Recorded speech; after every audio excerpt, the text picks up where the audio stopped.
नमस्कार साथियों, मैं सोनम पाठक स्वागत करती हूँ आप सबका चहल एकेडमी के इस हिंदी प्लेटफॉर्म पे, जहां आज हम लोग बात करेंगे दक्षिण भारत के उस स्वर्णिम इतिहास की जिसने न केवल दक्षिण भारत को अपितु इस समस्त भारतीय उपमहाद्वीप को, इस पूरे भारत के साम्राज्य को, इसकी शक्ति को हिंद महासागर में विस्तार दिया। जी हाँ, आज हम लोग बात करने वाले हैं चोल साम्राज्य के बारे में। चोल साम्राज्य जिसका उद्भव किस प्रकार भारत के इन स्वर्णिम अध्यायों में अपना एक महत्वपूर्ण स्थान रखता है। चलिए बात करते हैं चोल साम्राज्य के बारे में।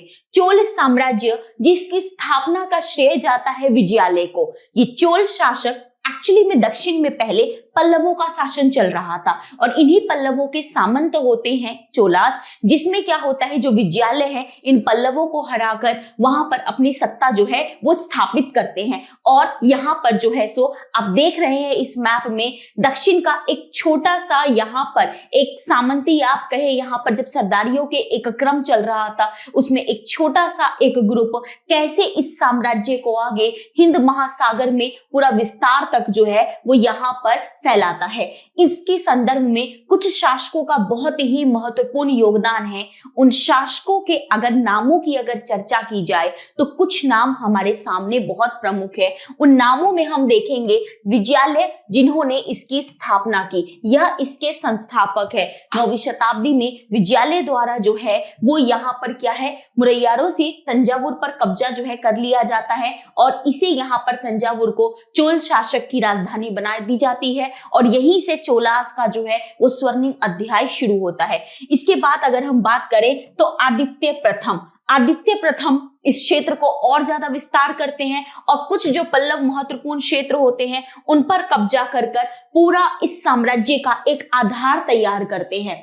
आगे अगर कुछ और महत्वपूर्ण अगर शासकों की अगर हम बात करें तो उन नामों में हमारे सामने प्रमुख है परांतक प्रथम। जी हाँ, परांतक प्रथम, जिनका टाइम पीरियड 907 से 955 ईस्वी तक रहता है। इन्होंने यहाँ पर जो है दक्षिण के क्षेत्र में कुछ राजवंश बहुत महत्वपूर्ण थे, चोल, चेर, पांड्यस, हम इनके नाम अक्सर सुनते हैं। तो जो इसमें पांड्य क्षेत्र था, उस पांड्य क्षेत्र पर ये क्या करते हैं, कब्जा करके अब ये इन क्षेत्रों में भी क्या है, दक्षिण श्रीलंका की तरफ अपने साम्राज्य का जो है विस्तार करते हैं। इनके साम्राज्य में जो सबसे ज्यादा हमें देखने को मिलता है कि साम्राज्य विस्तार की प्रक्रिया तो चल ही रही होती है, शासन में भी अब यहाँ पर मजबूती आनी शुरू होती है। जैसे यहाँ पर कृषि पे बहुत ध्यान दिया जाता है, मंदिरों का निर्माण किया जाता है और इसी मंदिर निर्माण की प्रक्रिया को और भव्य पहुंचाने का श्रेय आगे जाता है राज फर्स्ट को। जी हाँ, राज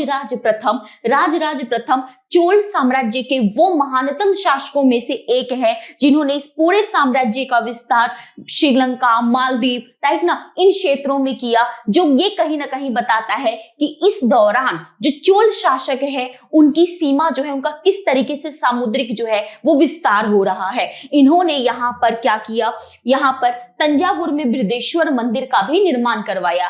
तो यहां से एक फैक्ट कई बार आपके एग्जाम में प्रीलिम्स में पूछ लिया जाता है, तंजावुर का बृहदेश्वर मंदिर, तो याद रखिएगा राज फर्स्ट। आगे के अगर हम शासकों की बात करें तो आगे है राजेंद्र चोल, जो यहाँ पर क्या है, इस पूरे दक्षिणी पूर्वी एशिया तक भारत जो है अब इस टाइम तक श्रीलंका, मालदीव पर तो चोल साम्राज्य का नियंत्रण है ही, लेकिन अब पूरा दक्षिणी पूर्वी एशिया तक भी जो है वो साम्राज्य का विस्तार हो रहा है। ठीक है, इन्होंने चोल शक्ति को यहाँ पर इस तरीके से विस्तारित किया अब यहाँ पर क्या है, जो उत्तर का क्षेत्र है, गंगा पार तक अभी तक चोल पहुंचे नहीं थे, लेकिन अब यहाँ पर गंगा पार के क्षेत्र को भी अपने नियंत्रण में लेते हैं और वहीं से एक उपाधि आती है गंगईकोंड चोलपुरम की उपाधि के साथ साथ ये यहाँ पर इस संदर्भ में मंदिर का भी निर्माण करते हैं, जिसका क्या नाम होता है यहाँ पर, गंगईकोंड चोलपुरम। इसी क्षेत्र में यहाँ पर जो है सो क्या है, गंगईकोंड चोलपुरम मंदिर का निर्माण कौन करता है, तो याद रखिएगा राजेंद्र चोल। अगर आपसे पूछा जाएगा कि यहाँ पर तंजावुर का बृहदेश्वर मंदिर का निर्माण कौन करता है, तो याद रखिएगा राज वन। ठीक है, ये दो नामों में हमें अक्सर बहुत कंफ्यूजन होती है, इसीलिए इसे लिख लीजिए ताकि आप एग्जाम में इसके लिए कभी कंफ्यूज ना हो। अगर हम आगे बात करें तो अब हमने देखा कि चोल साम्राज्य के कुछ महत्वपूर्ण शासकों की चर्चा कर ली। इन शासकों का प्रशासन किस प्रकार चलाया जाता था, तो ये भी चलिए समझते हैं। इस पूरे प्रशासन में जो सबसे केंद्र बिंदु होता था, जो सबसे प्रमुख होता था, वो राजा होता था। यानी यहाँ पर पूरी व्यवस्था ही राजकीय चल रही थी और इस पूरे प्रशासन को कुछ क्षेत्रों में बांटा गया था। वो क्षेत्र भी हमारे लिए इंपॉर्टेंट हो जाते हैं। जैसे सबसे ऊपर है आपका प्रांत, जिसको हम मंडलम कहते थे। ठीक है, याद रखिएगा क्या कहते थे हम, मंडलम कहते थे। यहां लिखा भी हुआ होगा, एक मिनट।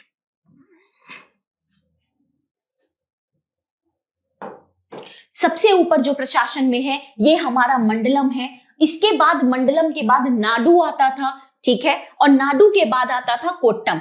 एक बार अभी सिविल सर्विसेज के प्रीलिम्स के एग्जाम में यहाँ पर मुगल शासन के क्रम का पूछ लिया गया था और चोलास तो एक फेवरेट टॉपिक रहा है, तो यहां से भी पूछा जाना स्वाभाविक सी बात है। याद रखिएगा सबसे ऊपर क्या होगा, मंडलम। मंडलम के बाद क्या आएगा यहाँ पर जो है सो मंडलम, नाडु, कोट्टम। ये आप थोड़ा सा ध्यान रखिएगा। यहाँ पर क्या हो रहा है, शासकों के द्वारा अपने अधिकारियों को भेजा जाता था और उनके द्वारा जो है पूरा ये शासन व्यवस्था जो है चलाई जाती थी। यहीं से एक और चीज है जो आपको ध्यान रखनी है। अभी आपको पता है कुछ ही वर्ष पहले अभी हमने क्या किया है, अपना नया संसद भवन जो है उनका उद्घाटन किया है। संसद भवन में जो है हमने सेंगोल की स्थापना की। ये सेंगोल का आधार हमें कहां से मिलता है, इस सेंगोल का आधार भी हमें चोला के साम्राज्य से ही मिलता है। यहाँ पे जब एक राजा के बाद जब दूसरा राजा यहाँ पर शासन संभालता था तो सेंगोल की परंपरा चलती थी और वही सेंगोल की परंपरा, ताकि एक निष्पक्ष, एक न्यायप्रिय शासन को बढ़ावा मिल सके, वो परंपरा हमने भी अपनी भारतीय प्रणाली में, अपनी संसदीय प्रणाली में भी हमने उसको स्थापित किया है। तो चोल साम्राज्य हमारे लिए इसलिए यहाँ और ज्यादा महत्वपूर्ण हो जाता है। इसके अलावा अगर हम यहाँ पर बात करें इनके शासन में, तो यहाँ पर भूमियों के हमें कुछ उल्लेख मिलते हैं, कुछ नामों का उल्लेख मिलता है और ये नाम भी हमारी प्रारंभिक परीक्षा के लिए बहुत महत्वपूर्ण हो जाते हैं। उन नामों में याद रखिएगा विल्लन वगई। विल्लन वगई क्या है, इस साम्राज्य में जो गैर ब्राह्मण्स होते थे उनके पास जो भूमि है, उनको जो भूमि दी जाती थी, उनको हम क्या बोलते हैं यहाँ पर, विल्लन वगाई। ठीक है, एक भूमि होती थी जिसे हम ब्रह्मादेय बोलते हैं। क्या कहते हैं हम, ब्रह्मादेय। ब्रह्मादेय क्या होता है, ब्रह्मादेय मतलब ब्रह्मा, ब्राह्मण्स को दी जाने वाली भूमि जो होती थी उनको हम ब्रह्मादेय बोलते हैं। शाला भोग, शाला क्या होता है, शिक्षा से संबंधित है ना, हम बोलते शाला भोग, शिक्षा को मतलब विद्यालय से संबंधित अगर रख रखाव के लिए कोई भूमि दी जाती थी उसे हम शाला भोग कहते हैं।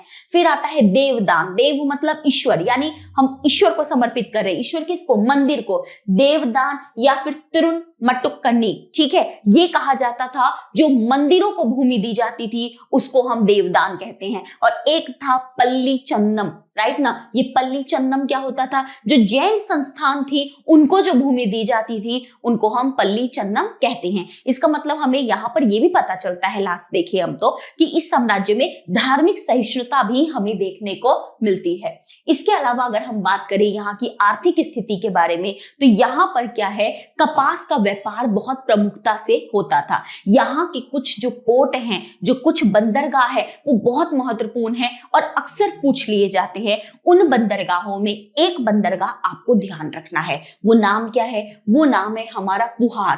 पुहार को हम कावेरी पट्टनम भी कहते हैं, ठीक है, तमिलनाडु की तरफ है। आप इस नाम को विशेष तौर पर याद रखिएगा, क्या नाम है, पुहार, जिसे हम कावेरी पट्टनम भी कहते हैं। इन क्षेत्रों में क्या है कि इसके द्वारा जो है बाकी क्षेत्रों से व्यापार वगैरह होता था। तो इससे हमें यह पता चलता है, अभी हमने पूरे साम्राज्य का जब देखा, पूरा इतिहास देखा, तो हमने क्या समझा कि जो चोल साम्राज्य है, इनका जो शासन विस्तार है वो हमें श्रीलंका के साथ साथ पूरे दक्षिण पूर्वी एशिया की तरफ भी हमें देखने को मिलता है। दक्षिण पूर्वी एशिया के कई देशों में इनका हमें साम्राज्य देखने को मिलता है। ये कैसे रहा होगा, ये तभी रह पाना संभव हुआ होगा जब इस साम्राज्य के पास एक सशक्त, एक मजबूत नौसेना रही होगी। यानी यहाँ पर इनके पास ये नौसैनिक बल पे बहुत विशेष जो है वो ध्यान रखते थे। अभी हाल में एक मूवी भी रिलीज हुई थी, शायद आप लोगों ने देखी भी होगी, PS1 PS2, राइट ना।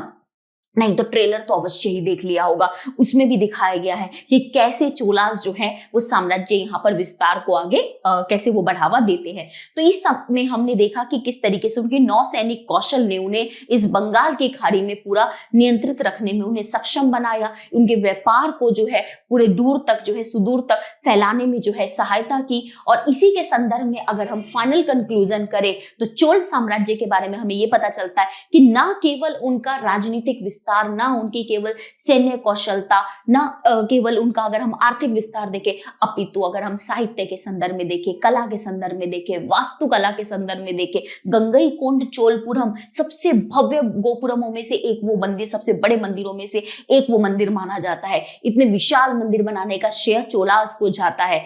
मंदिर निर्माण की दो शैलियों की हम अक्सर चर्चा करते हैं, नागर और द्रविड़। और द्रविड़ कला में हम कहते हैं कि किसी के टाइम का स्वर्णिम इतिहास रहा है तो वो चोला के समय ही हमें देखने को मिलता है। तो जो साम्राज्य जिसने साहित्य, कला, संस्कृति, शासन विस्तार इन सबको बढ़ाया, जो भारत के इतिहास में अंततः एक स्वर्णिम अध्याय के रूप में जाना जाता है। तो ये था हमारा पूरा चोल साम्राज्य के बारे में आज का डिस्कशन। फिलहाल यहाँ के लिए इतना ही है, मिलेंगे आपसे नेक्स्ट वीडियो में। तब तक अपना ध्यान रखिए, खूब मन लगा के पढ़िए। Thank you very much. जय हिंद।